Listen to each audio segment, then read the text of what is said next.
Ladies and gentlemen, boys and girls, welcome to Dude, I Want That Job, the educational podcast where we help you find your desire and passion through other people's work-life experiences. My name is Kyle Kindle, and we are here today with the wonderful Lex Crawford. Lex, Hello. How are we doing? I'm good. How are you? Good. I am doing so great today, and I'm extremely excited to dive in on what we are going to be talking about today. With you being the CMO of STAKIT, I want to go into, first off, what is STAKIT, and then talk more about your backstory leading up to where you're at today. Okay. And I definitely want to talk more about the crypto space in general, with the economy and the market going haywire, both negative and positive in some areas. I want to get your stance on that and just have you educate, the general public on a little bit of the crypto world for all those people out there who have absolutely no idea anything about it. They're maybe afraid to get into it, or they're hesitant. Definitely. Yeah. I mean, I will try my best. That's all I can ask. So before we start, I definitely want to, break the ice a little bit, get some questions going. And the first one that I have for you is, what is the funniest story about yourself that you'd like to tell people? Like, what's one thing, that one instance or moment that you experienced that is really funny, that stands out to you? Ooh, goodness. It could be short. Funny. Or what's a funny quirk about yourself? How about that? Oh God. Well, I would say maybe that my filter is probably not as heavy as it should be. I am kind of a lot of my friends call me outlandish. Okay. Is what you could say. And not saying that like in a bad way, because I mean, I'm not a rude person. I mean, I love everyone until they give me, like a reason not to. But I definitely do just say a lot of things, I guess, that other people are thinking. Yeah. Which is a curse and a blessing, because it kind of, is like an icebreaker, but, not everyone can accept it, I guess, in the best way. So I would say maybe something quirky about me is that I'm just always unknown. Like, you never know what I'm going to be doing or like where I'm going to be. I'm literally like a box of chocolates. I'm traveling consistently with my travel job, but now also with crypto, going to all of these events. So you never know where I'm going to be. You never know what I'm going to be doing. A lot of my friends laugh because every time I see them or we catch up, they're like, so tell us the story, because I always have some kind of story to tell. So I would say that's my little, I guess, like quirk about me. Cool. We're going to do just like a rapid fire. What's your favorite color? Black. What's your favorite city you've traveled to? Oh, I would say Ocho Rios, Jamaica. Ooh. The people, the locals, the food, the beaches, literally everything. That was one of my favorites. I do love a nice city scene every now and then. Like, I love New York. I was just there a few months ago. And I love how active it consistently is, because like when I'm at home, I'm hopping in bed at 9 p.m. and, closing my eyes. But you get me out somewhere, I will go all flipping night. So I love it. Yeah. Favorite food? Ooh, Vietnamese or Thai. Okay. And last question is, what was the first car you had? Oh, so the first car, so I borrowed my dad's Nissan Altima for a little bit, because I didn't get my license till I was almost 18. Me too. Yeah. Not because I didn't pass, I didn't go. Yeah. I literally just didn't go. I had a lot of friends that drove me around, and I just threw them gas money, and it made my life easier. I'm the same way. But my first car, it was a Dodge Nitro. Okay. Yeah, and it was really cool. So you open the back of it, and it had like this little slide out thing. I'm not really even sure what it was used for, but there was a compartment underneath it. So I used to hide some things Smuggle underneath. smuggle some things across city borders. Anytime we would go to 8 Mile, my friends were like, "Hey, let's take your car so we can Oh my hide gosh, some things." 8 Mile. I forgot about that place. Oh yeah. I've gotten way too drunk there and hungover and Yep. sunburned at that beach. Oh yeah. That's whenever I was going to 8 Mile, that's when Four Locos were like a big thing. Mm-hmm. And I'm like, how we ever got home? Like, I don't. Did you ever go to like Rich's nightclub? I was a regular at Rich's. Would you? I would always slam a Four Loko before going. Literally on the way there. So we would pregame with Four Locos, and then in the car. Literally, and then while we were driving there, you know that big cross, the light up cross. Yep. Every time we would get to the cross, that's when we would start taking shots because we had about 8 minutes before we got there for the loop. So every time we saw the cross, it was like, oh, time to start taking shots. Oh gosh. Yeah. So, and we were just doing it straight, just chugging straight, and it was Taka too, because like we didn't have money, of course, to buy things. You know, I was like, Mom, I need $20-$30. Mm-hmm. You know, and women got into free. Literally, literally like we would walk up, and they were just like, "Go on in," and I'm like, "I'm 17," and they were just like, "We don't care." The night you go to like the teen night. Well, so teen night was on Thursdays. Yeah. Oh, I started at teen night, and then I got close with all the people that worked there, and I was like, "Yo, is it cool if I come Friday and Saturday night?" And then there was like a group of 4 of us girls that we would just consistently go and underage drink and all of those just fun be things. A degenerate. Literally.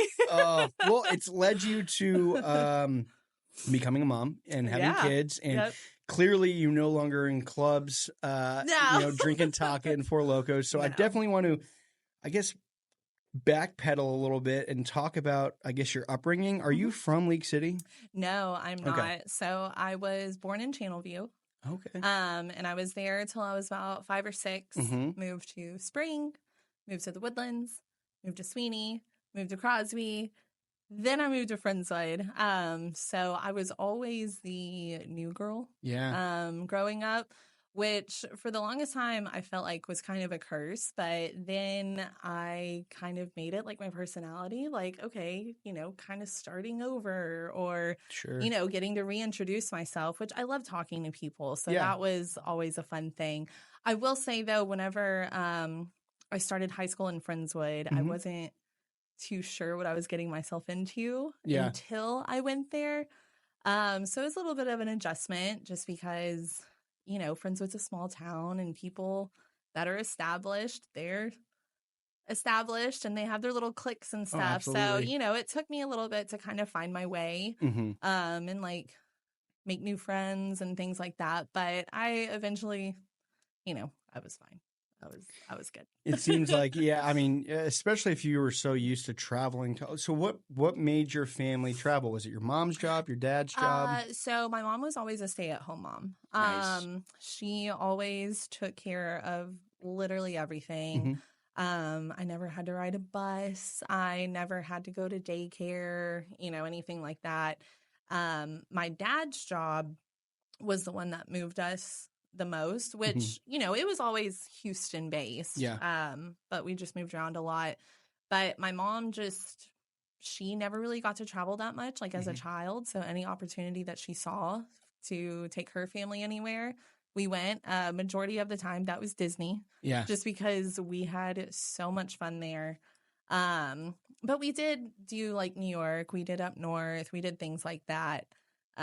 So that's where I kind of got into like, okay, not only do I want to travel, but like other people should be experiencing this as well. Yeah. Which is like what got me into the travel business. That's awesome. So I definitely want to dive into that. So what was like your first job?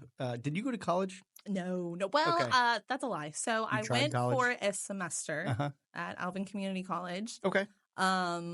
Literally halfway through was like, this is not for me at all. I felt like I was in high school all over again. Yeah. Because I had to do all of those prerequisites and everything. And I was just like, this is not for me. School was never really my favorite thing to begin with. I was always wanting to be out or be in nature or just like be doing something that I was passionate about. So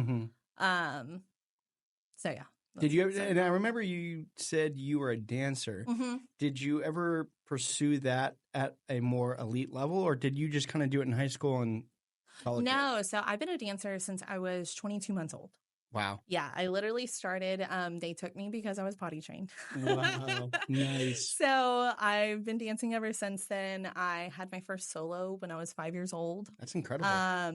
And then I danced my whole life until I got to high school, and then I did high school drill team. Okay. On the Wranglerettes, and I loved it. It was fun. I was an officer, did all the fun things.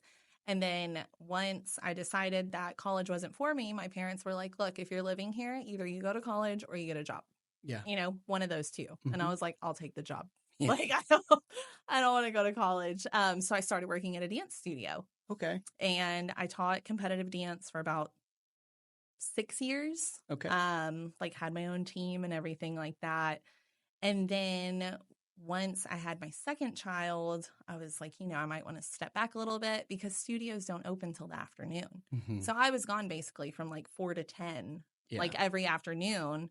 And so it just wasn't working out. I do still dance like kind of on my own. Like I'll go to classes every now and then if there's like a pop in, but it will still always be like my passion. It's a really good therapy.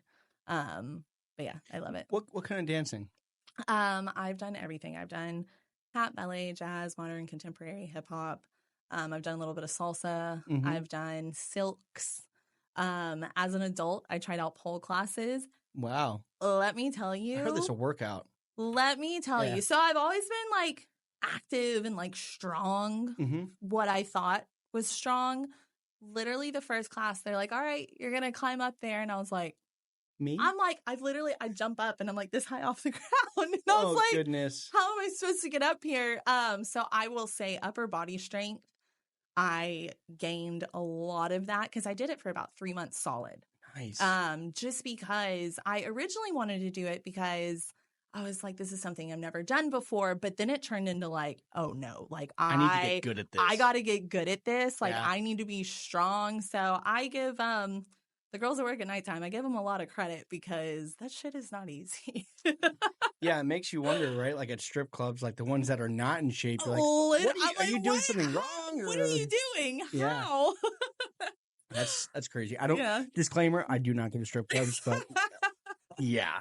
But no, that sounds cool. And so from doing dancing, you then got into travel, being a travel agent. How was that? Being a travel. So here's the thing. I'm still a travel agent. Okay. Travel advisor, I sure. guess you could say. It's still one of the funnest jobs I think anyone can ever have. The opportunities that it brings you just to travel in general is really nice.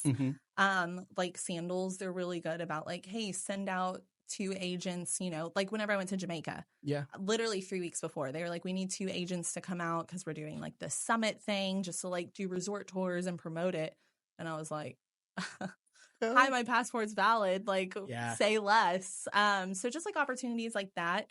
But I started out at an agency that was 100% Disney, Universal, cruise based. Cool. So that was like your core 3, which I was like, this is a really easy way to build a clientele because when people come to you and they want to go to Disney, it's because they're like, we want to go to Disney. They already have it in their mind. They already have it in their mind that they're going. Versus if you come to me and you're like, I'm thinking about going to Mexico, but I'm not sure where to stay. Should I go here? Should I go there? It makes it a little harder. So building a client base with people that wanted theme parks and cruises was so much easier because you were never beating around the bush. You're just sending them a quote and then helping them out.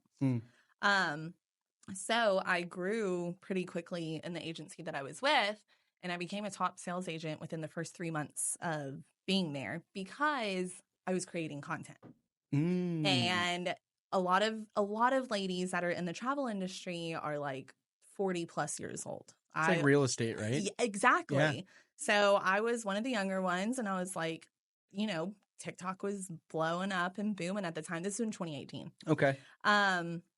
So I was like, I want to use this to my advantage. Like, I have so many videos from Disney. Like, I can literally make a post go viral about a freaking pumpkin candy apple if I wanted to, because things that people want to see and get excited about for their own trips. Yeah. So what that turned into was I became a social media manager for my agency. Okay. And then I was getting sent out Nice. to I think like in 2021, I was in a Disney park 86 days out of the year. Really? Yeah. Like Wow. I was just all over. It was so much fun. And like as an adult, people are like, what are you doing going to Disney? And I'm like, have you ever been to Disney as an adult before though? Have you ever drank around the world? Have you ever drank around the entire world Yeah. as an adult? Like it's so much fun. And then you go hop on like a roller coaster, Of you know? course. And then there's all of the clubs and bars at nighttime. I'm like, it's one of the greatest things ever. So I was doing that Yeah. for 5 years. And then I started to have clients, my regulars that were like, okay, we've done Disney, we've done Universal. We want to do an all-inclusive. We want to go to Europe. We want to do this. So I reached out to my boss and I was like, look, this is what people are wanting. You know, is it cool if I broaden my horizon? You know, I'm one of your top sales agents. Like, you know, let me do this. She was not in favor of that.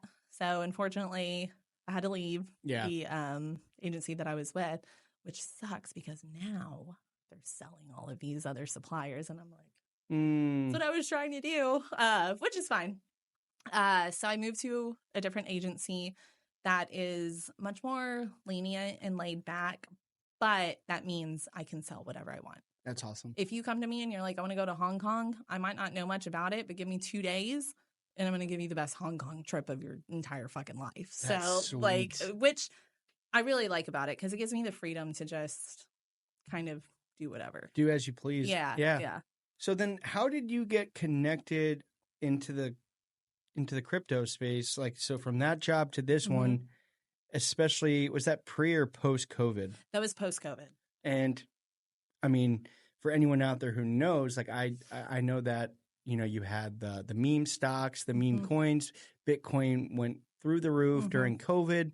Is that kind of what got you into where you're at now? Or like, what was that catalyst that got you into the position you're in now? So during COVID, my husband got into NFTs. Got it. And he was just, you know, like on Twitter, like every now and then he would hop on a Twitter space or whatever. I was just like, it's a new hobby for him, you know, whatever, go with it. Didn't really ask too many questions because, like I said, it was a hobby. But then I started hearing him like on Twitter spaces and like how these people were talking to each other. And I'm like, wait, this sounds like so much fun because people are like talking shit to each other, but also it's like, it's in a very degenerate way. Like I might talk shit to you, but as soon as we get off that Twitter space, you're going to shoot me a text and be like, that was so much fun. That was so much fun. You know, like it's never anything satire. It's lighthearted. It is. It's very lighthearted. And then I was like, what the heck's an NFT? Like, it's just a picture. Like, what is going on? And then he was getting like matcha sent to our house because there was this NFT project that had like matcha from Mexico and they were sending it to him so that he could review it. And I was like, okay, you're becoming like a full on influencer. What the heck is going on? Like, I want in on this. What is this? I'm the pretty one of the two of us. I was like, I mean, come on. Like, I want to do some cool shit. Yeah. So he was like, you know, just create a Twitter account. I had never done marketing on Twitter before, ever. I didn't even have a Twitter account.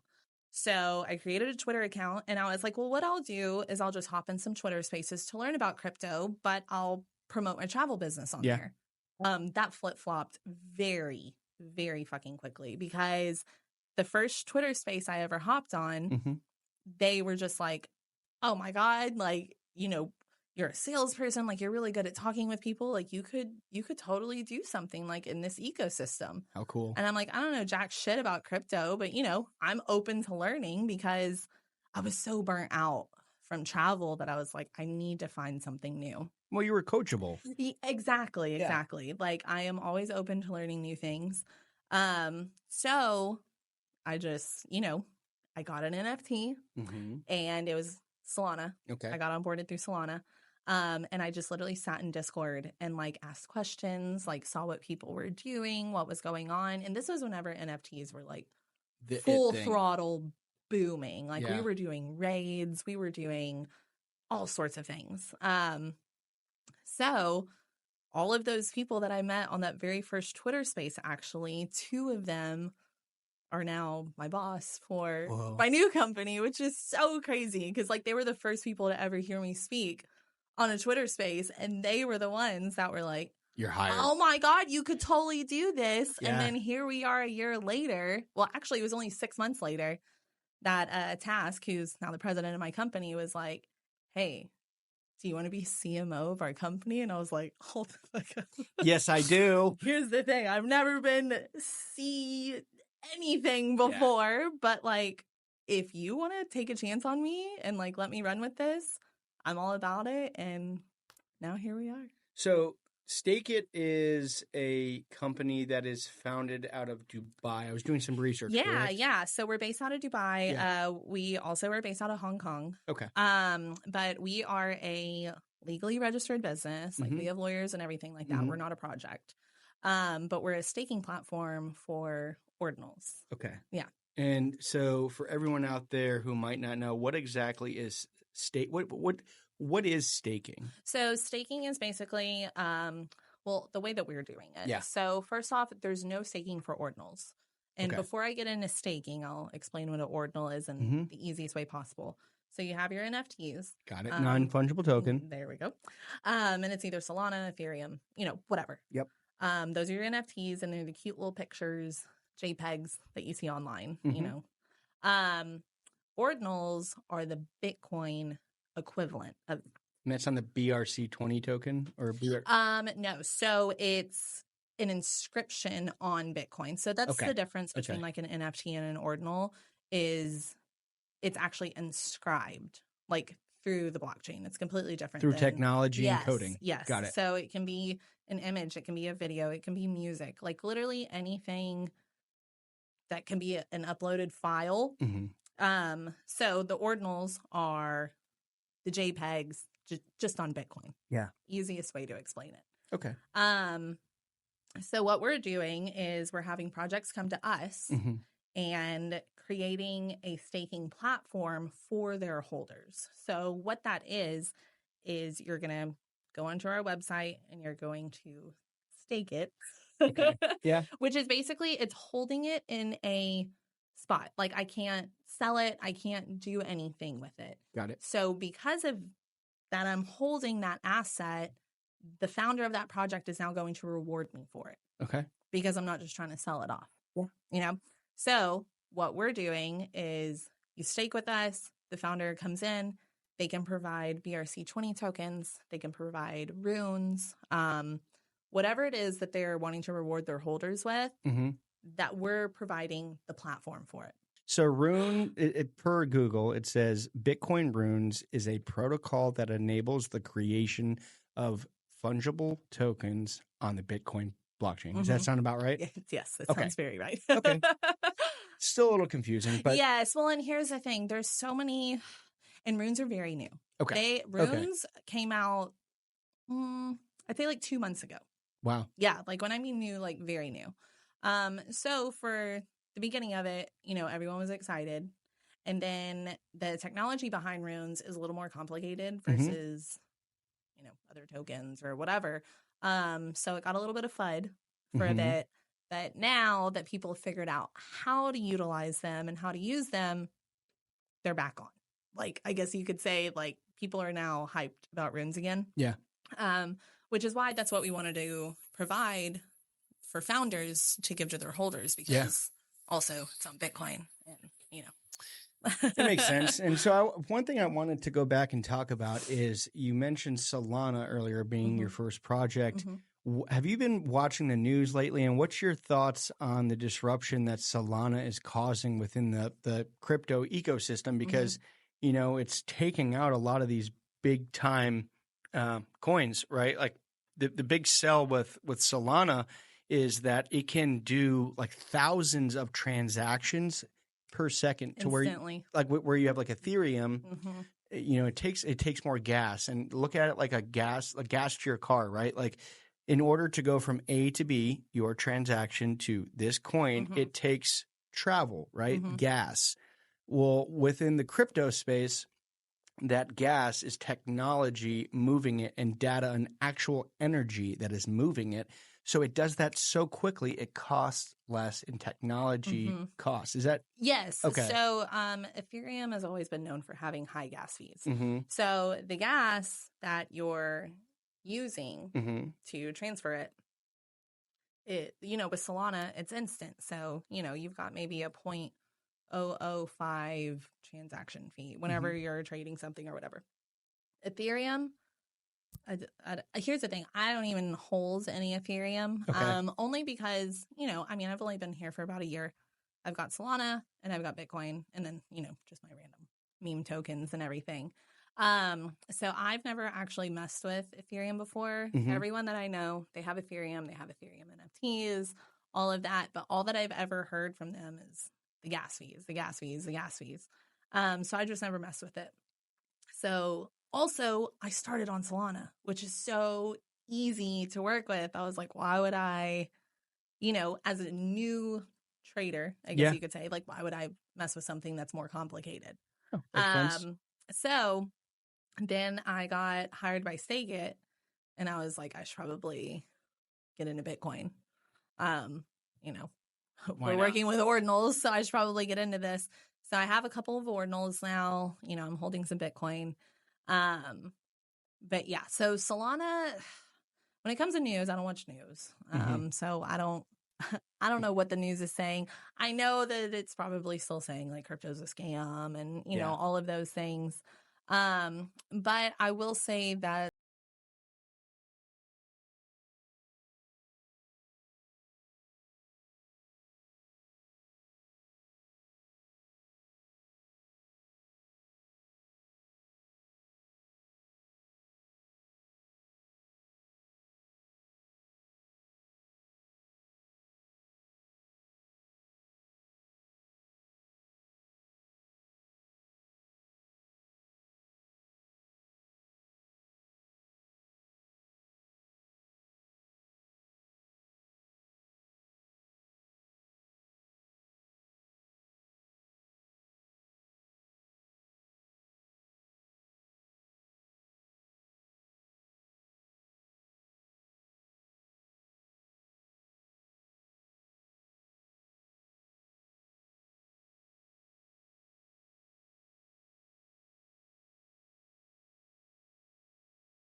well, so here's the thing. It's very early, which is good for anyone that's already in the ecosystem because like we're good. Like even if you're not making a shit ton of money right now, just being educated on it alone, I feel like is the biggest thing because it's kind of like whenever TVs came out, everyone was like, no one has time to sit around and watch TV. They're going to flop. Sure. Which is so crazy to look back at now. And it's like, oh my gosh, now if you have a house without a TV, like you're a weirdo, like it's just a crazy thing to think of.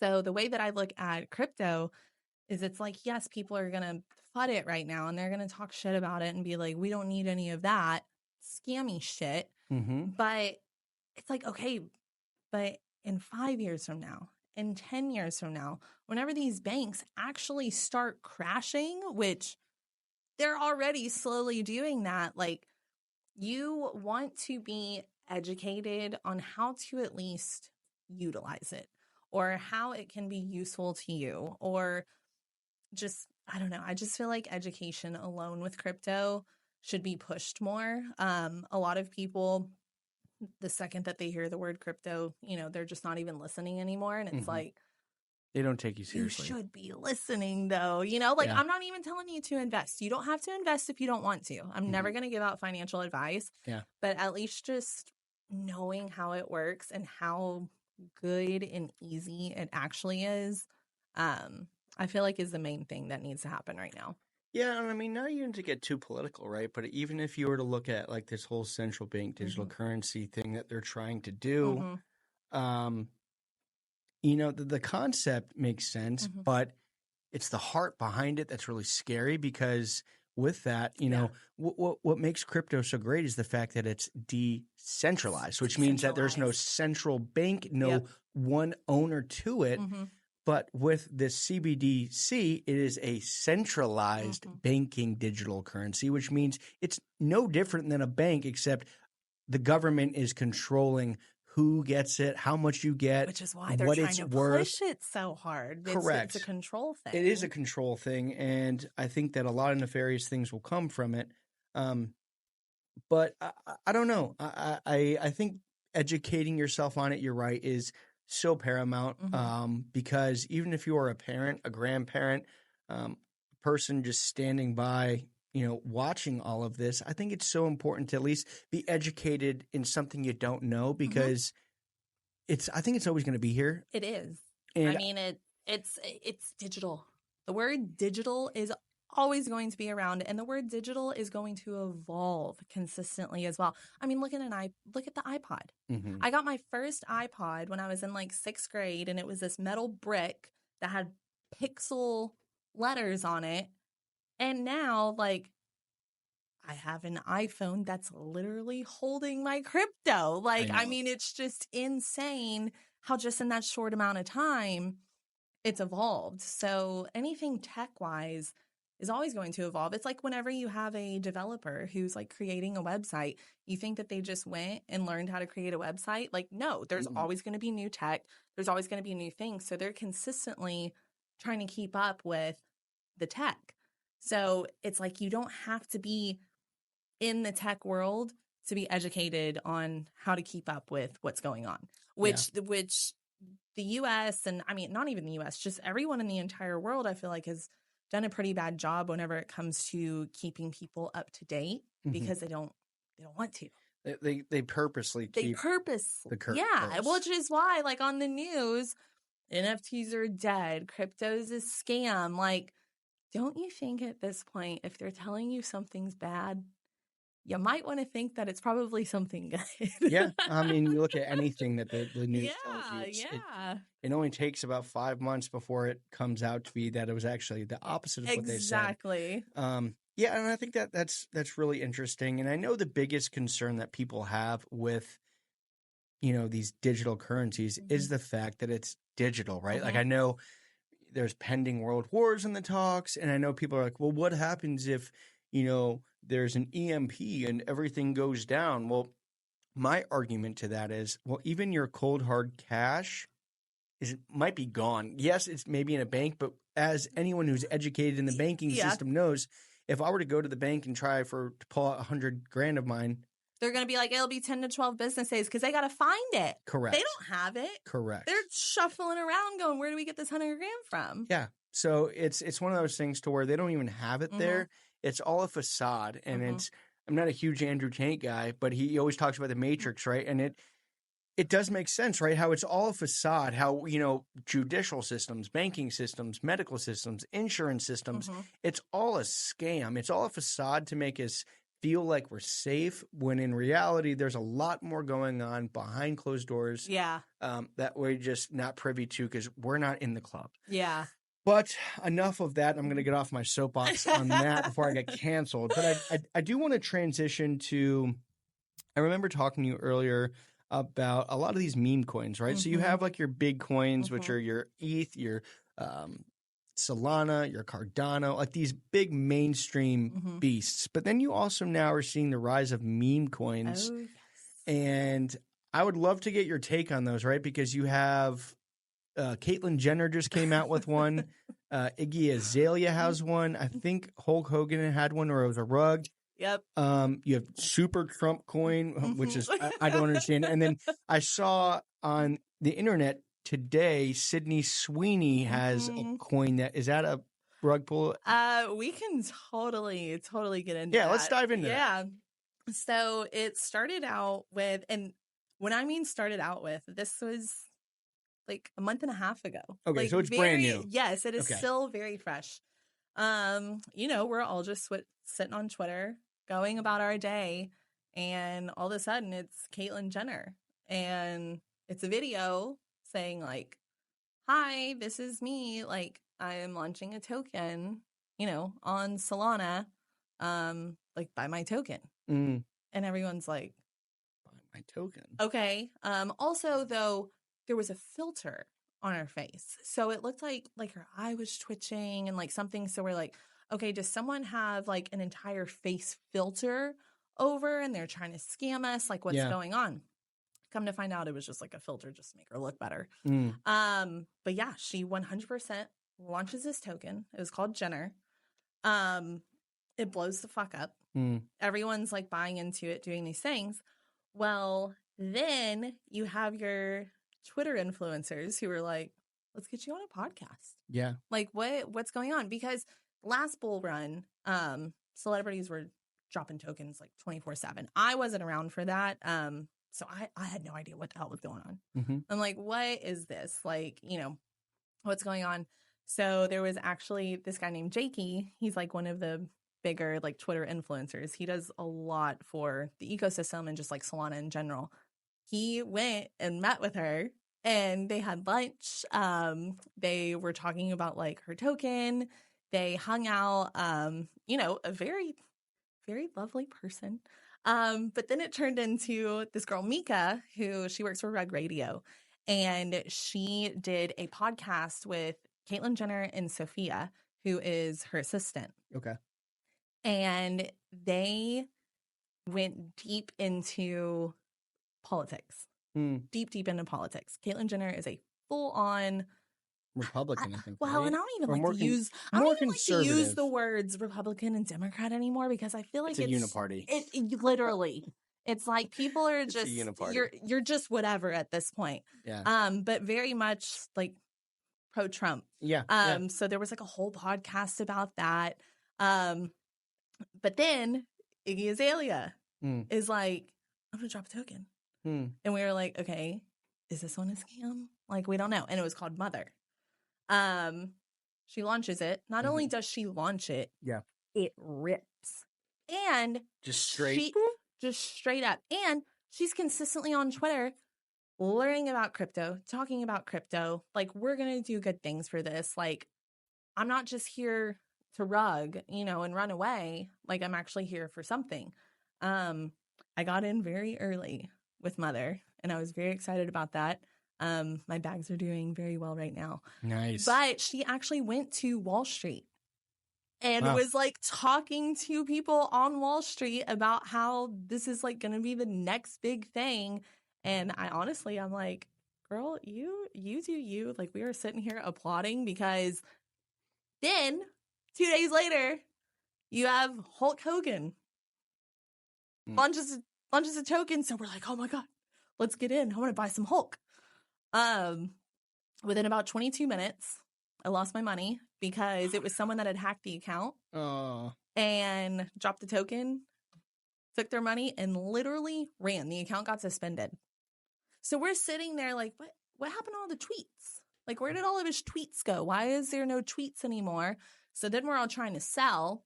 The slippage is too high, so you can't sell. I lost a little bit of money on that. I didn't put too much in, because I was just seeing. I still have a little bag of it, though, just in case he ever wants to come in and do something with it. But, getting rugged by Hulk Hogan was not on my bingo card. So you've been rugged by Hulk Hogan. I have been rugged by Hulk Hogan. But that brings me into my next question, right? How easy is it to make these coins if all these people are like, do you know the process of that? I can literally, if we sit here for about 2 hours, you and I can launch a DIWTJ token. But what goes into it? Here's the thing. Development wise, I don't know. Okay. A lot of the people I work with and people that are in the ecosystem, they can tell you that 100%, like start to finish how to do it. I don't really know how. I just know that it's very simple. Which you need to get me a developer on my podcast. So, I will. Oh my God. That's something I need to ask them then. Yes, I have so many developers that would love to come talk about any kind of tech with you. But the scary part is how easy it is to launch one. It's all marketing. It is. It's smoke and mirrors. Well, which is why these meme coins are doing so well, because if you have something that's memeable, like Mother, it's literally her shaking ass on the timeline. And it's like, good morning, Mother. Love your mother. We love mother. Like she's running with it, and it's like, okay, it's such like an SEO-able like name to where you can attach mother to anything. Literally. And then there's the Sydney Sweeney one. Yeah. That just happened yesterday, actually. Okay. So the joke on Twitter has always been like, if Sydney Sweeney launches a token, I'll put my entire life savings. And who is Sydney Sweeney exactly? So she's from Euphoria. She got super big on Euphoria, and then she started doing other things after that. Gorgeous, gorgeous woman. Was she like naked on it or something? And that's there's been a lot of things that you've kind of seen some nudity on and stuff like that. But she on her Twitter yesterday was like, "Oh, I'm launching a token," and I was like, immediately, this is bullshit. Immediately, just like the way that she was talking. I'll have to pull up the tweets, but I was just like, "There's no way." So I stood clear of it. 30 minutes later, all of her tweets are gone, and people are like posting on the timeline, like, Sydney Sweeney rugged me, and I don't even care. Like, it probably wasn't even her, which is the funniest thing. Like, it wasn't just her, simp dudes. And that's the funniest thing is it's the same people that have been launching these other celebrity tokens, same people. But yeah, so I did not get rugged by Sydney Sweeney. I was safe from that one. You mark your Facebook. Literally, I made a post yesterday and it was like, "Mark safe from the Sydney Sweeney scam." I'll have to show it to you. But yeah, so that's kind of meme tokens in a nutshell. There are a lot that I hold though. There's one called Chunky. Okay. And it's literally like this fat. They've like branded this fat cat to be their thing. It's like Garfield or and what? Everything. I'll have to show it to you. So it kind of, in an aspect, can look like Garfield, but they have merch now. Okay. And you have your small, like SMOL. You have your chunky, which is like your normal sizing. And then you have like your extra chunky sizing, like XLs and all of that. So like what they've done is absolutely amazing whenever it comes to marketing. I was actually talking to the guy that does like a lot of their merch and everything whenever I was in Austin. Okay. And he actually lives in Houston. And he was saying, so there's actually like chunky like pizzas. Like little, so with your chunky, whenever you buy him, he's an actual stuffed animal. There's little magnets in his hands, and you can have like a green candle, a red candle, a little pizza slice or whatever that you can put in his hand. And he's wanting to like rent out a pizza place in Houston and have like a crypto event, basically. How neat! So I was like, oh my god, count me in! Like that would be so much fun. Yeah. So like you have your ones like that, and then you also have like WIF. You have How do you spell that? WIF. Okay. It's a little cat, or dog. And then, like I said, I'm holding a good amount of different ones. There are some that have been around for a while, and they're probably going to be around for a while. Of course, they're not doing too much right now, but a lot of this has to do with it being an election year and like, kind of like how you see just in businesses. The crypto market's kind of doing the same thing. People are like... A lot of uncertainty. It's a lot of uncertainty. And it's like right now, buying an NFT, like there's people that are like, I don't know, I kind of want to hold my Solana or I want to hold my Bitcoin. Like I don't want to put it into an asset that might drop or whatever. So there's a lot of uncertainty whenever it comes to what exactly the market's doing right now. But I will say a lot of the people that I've met in the crypto space and gotten close with, they like invested in Bitcoin when it was like $600. Oh, wow. So like they've been learning about all of this and have been through ups and downs literally for years and years. So whenever they're saying just stick around, I'm like, okay, like you guys are the one that are giving me like hope, because I don't know, I've never been through like a full on bull market before. Yeah. I've been through a bear market. I mean, we're in one right now, but just like, that's why I still hop on those Twitter spaces and listen to everything that they're saying, because I'm like, I'm still learning and I still, like I want to know what it is that I need to do. Do I need to, they're not going to give you financial advice, but like, hey, it might be a good time to buy some Solana right now. Wink, or like, wink. yeah, just giving really good advice. Yeah, it's a crazy ecosystem to be involved in. Mm. But I will say that when you are involved in it, like to a certain aspect, the people that you meet and the connections that you make, and the opportunities that are there literally for anyone is kind of worth it. Yeah. Like on its own. Like, you don't have to be like financially invested, but like if you're mentally and physically invested, like with all of these amazing people who are consistently just trying to build things, it's just, I don't know. It's so crazy. Like I have so many new friends now that I talk to more than my friends that I have here. And it's not because I've just like let those friends go. It's just like we just have so much more to talk about. And I feel like I'm getting so much value from it as well. So it's pretty awesome. And that makes sense. And, with that, when you were talking earlier about how you go to all these conventions and how you're going to Bitcoin Nashville this month, what did those conversations with these people, like especially as a CMO, what does that look like? What kind of insight that you can share with everyone are you getting that you think is really helping you out in your personal crypto journey, but also just your business's journey? So I will say a lot of the people that I talk to at these conventions are people that I'm talking to on Twitter Spaces like consistently. So whenever we do get to see each other, it's like, I don't even want to talk about crypto right now. Like, let's figure out who you are just like as a person in general, like we're going to go to a restaurant. I found out you don't like pork. Like I never would have known that from sitting on a Twitter space. So you're getting to know these people on a deeper level, which at the end of the day helps business. It definitely like it helps your business. It helps whenever you might need something. Like there's someone that I know that I can reach out to. It's giving you personable experience. And it's giving you some amazing people that you would have never spoke to in the first place. And now I have like, oh yeah, my friend from Canada, my friend from Portugal, my friend from Miami, like my friend from New York. Like it's people from all over.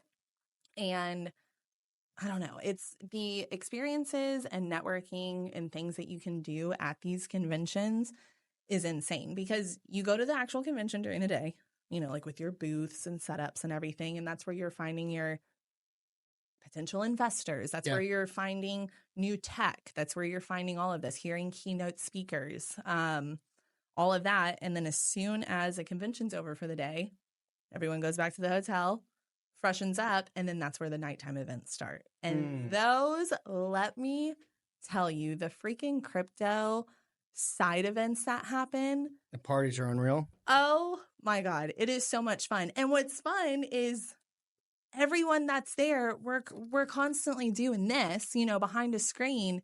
This is the only time we're really going out. So like when I mean they go all out, like they go all out, all freaking out. Like the last one I went to, it was Consensus in Austin. Okay. And I show up to an event. They have the whole club rented out, the entire club. And I walk in and they're like, oh, Medusa's playing tonight, the DJ. And I was like, what? I paid to see Medusa like 2 years ago. And now you're just telling me I walk in and like I'm just seeing Medusa for free. And not only did I just see him, we were literally this far apart. Did you meet him? No, I mean, he was DJing the whole time and there were people up on the stage, but I was like, I don't want to do all that. But we were literally this close. And I'm just sitting next to him, like in a VIP section, like, yo, this is so much fun. Like, dang. But yeah, it's so much fun. Like Bitcoin Nashville, there is an event that they're doing. And it's 45-mile-an-hour go-karts. And so they're getting different projects to basically race. But they're doing like the full on like pit passes. They're doing like you get the helmet with the stickers with your sponsors, like full fucking throttle. So wow. I am super excited to go to that event because I've got some friends that are actually racing in it. Really? Yeah. The other event, they're hosting like the first ever Bitcoin Gala, and it's at the what is it, the P? Oh, the Parthenon. Yes. So that's where the Bitcoin Gala is going to be at. And that's the first night. And that's how they're kicking off the week. Wow. With like this huge like suit and tie ball gown I want to go to one of them as a content creator for that. And talking about content, I do briefly want to ask you about your little ring I saw earlier. Yes. For everyone who can't see it, here we'll zoom in. I can. Yeah, let me see it real quick. So, it's just like a little coin. It's just like it looks like a what are those The rings? Aura Aura rings. rings. Yeah. It has a microchip inside of it, and this is based on the blockchain. So it's built on Solana. Okay. Yeah. Tell me more. I'm curious. So it's please don't hate me if I say this wrong. Cutest. So it's the first wearable D pen or AI powered D pen that is built on Solana. So basically, you buy this ring. You connect it to your Phantom wallet. Okay. Which is your crypto wallet. You connect it, and the more active you are, and the more that you wear it, you're going to get rewarded back on the Solana blockchain. Interesting. So it's like with actual money. With Solana. Yeah. So it's really cool. Plus, it has a built-in AI coach that you check in with every day. But what's crazy is how quick they are to respond. Like, I could be like, hey, I don't know what to do for legs today. Like, can you give me some tips? And they're like, well, yeah, like remember we talked about you were doing squats yesterday. So today let's like hop on lunges and, make sure you're keeping your core centered. And it's like an actual like personal trainer, like giving me tips on what to do. Or it's like, I don't feel like working out today. And it's like, oh, no big deal. It's always good, to like take some time off. And it's like AI powered, but it's like, I'm literally talking to someone, though. It's the craziest freaking thing. Yeah, I'm reading about it right now. So Edison Chen is the co-founder and CEO of Kudus, a Web3 startup making the world's first AI smart ring that rewards your wellness journey. I find that to be very cool because I think that if any of these AI and Web3 businesses were smart, they would do it by offering an incentive like that, right? To where it's like, hey, imagine with your, wearable devices or any device that you had, your iPhone. Hey, the more you use it, we're going to pay you. The more you do this, we're going to incentivize you with rewards. Like, what a great way to do it. And the fact that you're actually like, it's enabling your wellness journey, which is cool too, right? It's not like, hey, eat 5 cheeseburgers and you get your 7th free eventually. Exactly. It's like, hey, you run 6 miles, you're going to get 0.0003. Well, and it tracks your sleep as well. It tells you how long you were in a deep sleep and how long you were in a light sleep. And it tells you that. You can talk to your coach about it and be like, do you have any tips or something like that? They might ask you if you're sleeping on your stomach or if you're sleeping on your back and how that might change something. So what I love most about it, though, is like you've got Web 2 and Web 3 stake in hands, which is the whole plan. The whole plan is to try and integrate Web 2 into Web 3. Of course. Because it's easier for me to go, hey, here's this ring. If you wear it and you're active, you're going to get rewarded with Solana. You're going to be like, bet. Versus like, hey, can you take out your phone? You're going to download this Phantom wallet and then you're going to go buy some Solana. Like, that might seem a little sketchy to you, but if I can tell you with this ring, you're going to get rewarded. And if you don't ever want to buy Solana ever again, no big deal, but you are getting rewarded with. I think you're going to start seeing a huge shift in the next 5 years with more companies doing that because absolutely. It gives everyone a little bit of skin in the game too, right? To where they want to be part of something like that. Yeah. And like I wore a Whoop for a long time. But I wasn't getting rewarded. Yeah. Right? I was just doing. There's like a leaderboard basically, and that's kind of all you're getting. So how much does one of those cost? So I believe it's 1.5 Sol. Today the going rate for a Sol is $142.42. Okay, yeah, that's about right. So it comes out to 1.5. You said, yeah, like so about $250. Okay, yeah, something like that. And do you have to pay tax on that? Like, how does that work? Like, I'd love to know. When you're buying things like that, do you have to pay tax or no? Because there's no, just 1.5 Sol. There's I keep hitting this. 1.5 Sol flat. There's no like taxes, fees, or And it just comes to you in the mail? it just comes. Yep. So I actually got this gifted to me Okay. whenever I was in Austin At an event? at an event. Yeah, yeah. So Mm. there's this guy. He's pretty big in the Twitter space as well. His name is Sunny. Okay. And he is like one of their brand ambassadors. And he's been working with them for it. So he was like giving them out to a few people at the inner circle party. Mm-hmm. And he was like, I have a size 6. Can anyone wear a size 6? And I was like, I can I wear a can. size 6. That's Like, I have small awesome. fucking fingers. Yeah, I'll take it. So yeah, so I've done a little bit of like promoting and marketing for them. Yeah, it's cool. Well, I think that there's a huge opportunity for even people like myself, right, who are digital or, content creators, right? Like, I think going after brands like that, there's not a lot of UGC, user-generated content surrounding a lot of these products. So, like, I definitely want to start dabbling into them and at least, like, putting some feelers out, like, hey, I do this, this, and this. Like, I'd love to help you out. Let me say this. The content creation for anything crypto related is, I wouldn't say non-existent, but it's very, very small.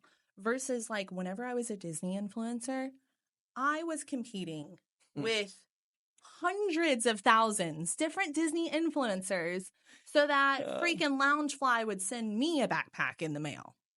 Like I had so much to compete with versus over here on crypto and on Twitter, you have your influencers and you have your people that have been pushing it for a little bit, but it's very small. So like the opportunity that I see like coming from content creation, like the sky's literally the limit. You can do whatever you want. I can make a video about how to create a Phantom wallet. I can make a video about, the ring. Or I can just make a lifestyle video, a day in the life of a trader. Like there's so much that you can cover. It's just you don't have that huge push of people that are doing it, except for the people that have already been doing it. And I will say the people that are like the big like Twitter influencers, they're doing a great fucking job. I mean, they're doing so well, but you just need more people doing it. So like one thing that a lot of people say like on Twitter is like create the content, post the content. Like no one cares. Just freaking make the content. Yeah, I went to high school with a buddy. His name's Hunter Crothers. He goes by Digital Oil Hunter, I think, on like Instagram. Okay. And he got a job recently with a company called CrowdPoint Technologies, and they take actual so it's a digital currency, but it's backed by actual silver. Oh, okay. And so they have a platform that's very similar to even like what that ring is doing, to where say you want to buy a car on, Ford. Well, Ford's going to take that data from you, for their business to run on, but you're not getting paid for that. So this company and this platform is to where whatever websites you go on, in order for these businesses to be on this platform, you have to pay back that person royalties essentially because they're using your data. They're making money off that. But where I'm going with this is he was really big into the Instagram and all that, just being a guy out there saying like, hey, this is what's really big. Be on the lookout for this, educating people. And now he's working for the company. Okay. So he went from a guy who, got in the know-how from like meeting these people to then working with these people for free, pushing content because he believed in the content, to now working for the company. So, and you're right. I think it goes exactly into what you just talked about, how it seems like the bar is so low because one, it's new, but two, a lot of people just aren't. Well, and they don't know what to create content about because I mean, if you don't know anything about crypto, you don't know anything about crypto. Like you can sit there and Google it and you can learn about it, but like until you're really sitting in those Twitter spaces and like hearing from people that have been around, like just yesterday I was learning stuff in a Twitter space and it's with these guys that I've been listening to for like 4 months now, but every time I hop on their Twitter space, I'm learning something new. And it's like, where else can you go that at any point of the day you can hop in and ask a question or learn something new? So that's why, honestly, I think Twitter spaces are one of the best things that have ever been invented because You also have your content creators who are in the spaces as well. And it's like no one's trying to compete with each other. We're just trying to educate people to where you're going to be in a good spot within the next like 5 years versus like normal content creators that are just trying to get like brand deals and things like that. No, I find that to be really intriguing, and it's definitely something I want to look into doing.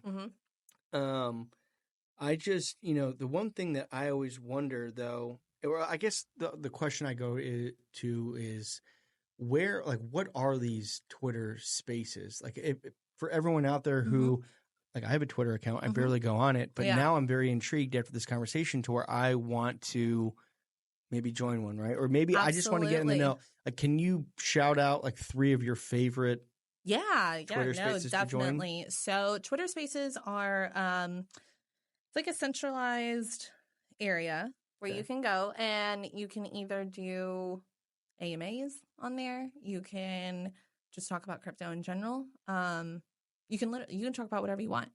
I mean, there's Twitter spaces for anything. There can be there's probably a Twitter space out there about what beaches are best to go to in Texas. Like, it's literally the sky's the limit. Crypto Twitter, though, obviously, gonna kind of have the same like baseline.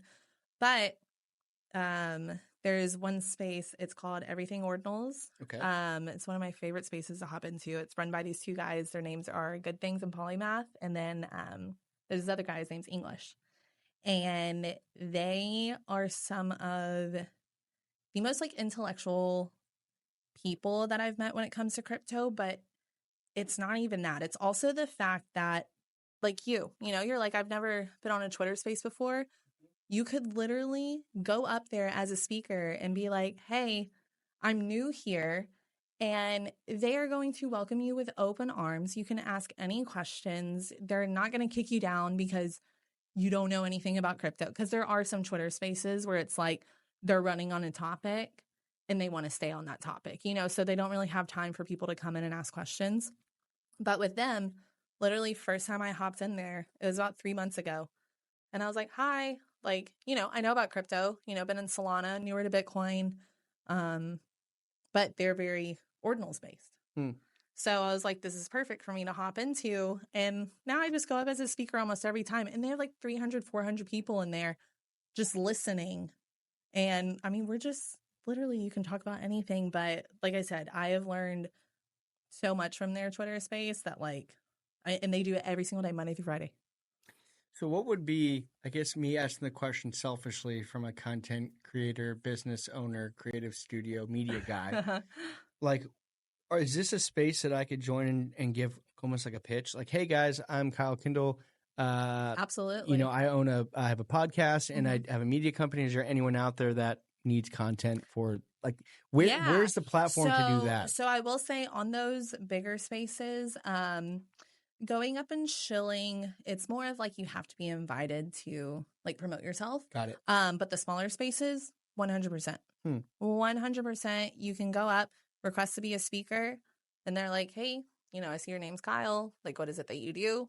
And you're like, oh, I'm new to that. Like, I want to get more into the crypto space, but like, I'm also a videographer. I'm a photographer. I host podcasts. Like, and I heard that this was a good place to branch out into. Yeah. And I'm telling you, like, you say the word videographer and content creator. Yeah. You say the right words, people are going to be like, ding, ding, ding. Wait a second. I need you. Yeah. Well, maybe that's what I need to be doing. Maybe I've been looking in the wrong areas, right? Like, I think that's it's intriguing, right? Because especially if there is a huge demand for it, I think it's worth looking into. And I would be more than happy to like introduce you to literally anyone. I appreciate that. Yeah. Yeah. No, I think that'd be good. And I guess the one question I also have been meaning to ask you is, because I've been thinking about it, is if you were to look back at your younger self, or I guess if your younger self were to look back at you now, are you where you thought you would be? Are you doing better? Are you doing just something different? Like, where did you see yourself when you were younger becoming, especially with like a dance background and just, where you're at now? Did you see yourself maybe doing something in that realm, or did you see yourself as always being a, a homemaker, a Yeah. mother, wife. Mm-hmm. Just like, I would love to hear kind of as our last question, like Yeah. if you were to go back to your younger self and look to where you are now. Well, my entire life up until I was like 22, Mm-hmm. I always wanted to be a dancer. Mm-hmm. Always, always, always wanted to be a dancer. There were times where, which this is actually a funny story about me. In third grade, we have those like end of the year things, and your teacher's always like, what do you want to be when you grow up? Like, what do you want to do? And you have to get up in front of the class Mm-hmm. and explain it to them. And all the parents are sitting there, and I was like, I want to be a lawyer, when I grow up. And my parents are like, that's crazy, but like, okay. And so my teacher's like, well, why do you want to be a lawyer? And I was like, all you have to do is win an argument. Like, and like that has always been my mindset to like, nothing is impossible if you look at it like from a different perspective. Like, you just have to be better at winning an argument than the person that's next to you. Sure. There's a zombie apocalypse. I don't have to be the most fit person. I just got to be faster than you, like kind of getting What was this, like rule number 37 of So like I will say like job wise, Mm-hmm. definitely not where I thought I was going to be, especially in the crypto space. But I will say that I've always had the mindset of like, I'm going to do what it is that I want to do, and I'm going to be really good at it. I'm not hard on myself. Mm-hmm. If something defeats me, I'm not like, oh my gosh, I'm going to go cry about it, like, for 2 weeks and I have nothing. Like, what do I do now? I'm consistently like, okay, what's next? That didn't work. What's next? Like, how can I do better? What is it that I can do? So I guess that's kind of more of a, not like entrepreneurial mindset, but Mm-hmm. I mean, I've kind of just always hopped around and figured it out like in the best ways. But I'm also not going to ever get deep into something that I'm not passionate about. I have also known, like, ever since I was a kid, I will never be sitting in an office. You will not find me in a cubicle. Mm-hmm. I will not be telemarketing, answering phones. Like that was never my thing, which is why college was never really a dream for me, because I was like, I'm not going to be a doctor. I'm not going to be a school teacher. I'm not going to work in accounting. I've just always, You don't want to be contained. I also, I don't like people telling me what to do. So Okay. I mean, I don't think anything's I'm wrong with like, that. if I can have any type of freedom and Mhm. leeway, that's probably where you're gonna find me, which is so great because, like, yes, I'm CMO like of this company, but also the people that are running it, they know me, and they're like, if we tell you what to do, it's not going to be as amazing versus if you were just to like go off and do it yourself. Which I really do appreciate. Like, the opportunity just in general is amazing. But kind of the freedom that I have with it is one of the greatest things ever. So, yeah, I will say my younger self would probably be like, the fuck are you doing? But mindset wise, I feel like I'm kind of You're on exactly where you're supposed to be. I'm exactly where I'm supposed to be. Yeah. So with that, I do have one more question, actually. Mm-hmm. Building from that is, where do you see yourself in like 5 years? And I know that's hard to say because we don't know what crypto is going to be doing. We don't know but like in an ideal, perfect world, do you see yourself still with the business, or do you guys want to be sold by then, or like, what would you like? Well, what would you want to so we're about to launch. Okay. We're about to start beta testing. So we haven't technically launched yet. Got it. But it's coming. I mean, literally any day now. Mm-hmm. So whenever it comes to like selling or anything like that, I mean, I couldn't tell you right now. But I will say in 5 years, if STAKIT's still around, like, of course I still want to be with a company. Like, I love the people I work with. I love the people running it. I love what it is that we're doing, because we're not just creating a staking platform. It's giving projects and holders and communities a reason to start to become active again. Because right now everything's just kind of like a little lull. Discord is not what it used to be. Like, you used to hop in Discord every single day and you would check in, like say your GMs to people in Discord, like, you know, talking on videos with them or doing all of these active things. And then it's like all of these floor prices started dropping, and it's like people don't have the passion to be a part of these communities anymore. And so with STAKIT, I'm like, if I can somehow get it to where these communities are going to start being active, like, okay, you have 48 hours.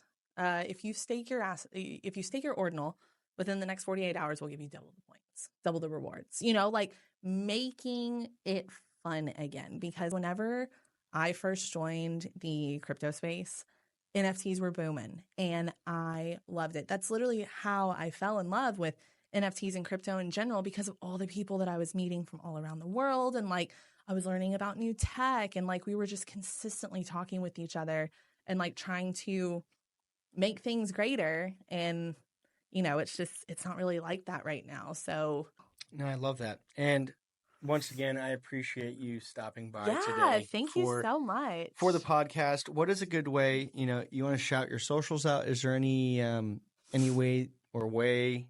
Oh, I just said that twice. Is there any where or way people can reach out to you? And yeah, what's the best way? absolutely. So my Instagram is it's Web3Lex. My Twitter is Where2Lex, which, like I said, I originally was going to do it for promoting travel, which is why it's Where2Lex, but it's just stuck. I can't change it now. But yeah, and I'm not really active on like Facebook or anything else. I'm barely on Instagram. I'm mostly just straight Twitter at this point. I love it.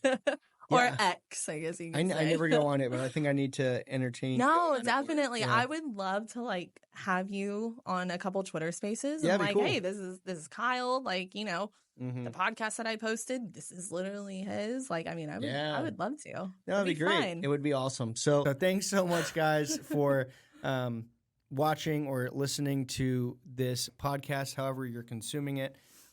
It's been an absolute pleasure having you. Yeah, this was so much fun. We have to do this again. We do. Well, I need you in here on a Twitter space call just so I can even like just honestly, be a fly on the wall. We could totally do a Twitter space. It would be fun. 100%. It would be fun. So more to come, and I hope you guys are doing well. So be blessed, be wonderful, and have a great day.